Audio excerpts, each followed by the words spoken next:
leo nina furaha kutumia fursa hii kuambia katika mkoa huu Daktari Samia ametupatia bilioni 42.34 za kulipa fidia katika maeneo mbalimbali ya mkoa wetu.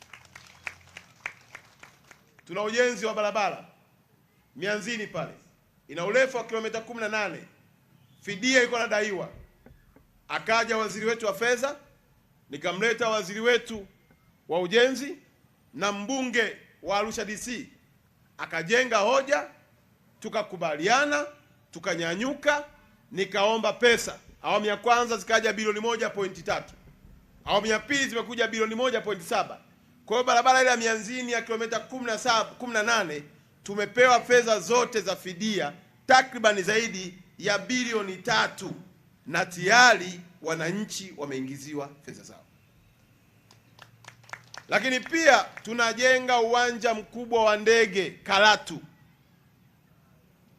Eneo la Karatu lile lilihitaji fidia. Rais nimemwomba, kanipatia bilioni 5.9, wananchi wamelipwa fidia. Lakini tuna mradi mkubwa Engaruka, mradi wa magadi soda utakwenda kubadilisha uchumi wa mkoa wetu. Takriban bilioni 14 Daktari Samia ameshatupatia ndani ya huu mwaka mmoja nilioko hapa, na tayari wananchi wanalipwa nini? Fidia zao.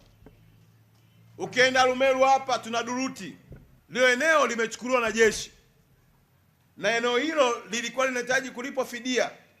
Tumejenga hoja, tumepata bilioni 7.9, wananchi wamelipwa fidia. Lakini kama vile haitoshi, tuna eneo jingine la Afcon ambalo hilo wananchi walihitaji kulipwa nini? Fidia. Hivi ninavyoongea tumeshapewa tayari bilioni 7 na milioni 274 kwa ajili ya kulipa fidia.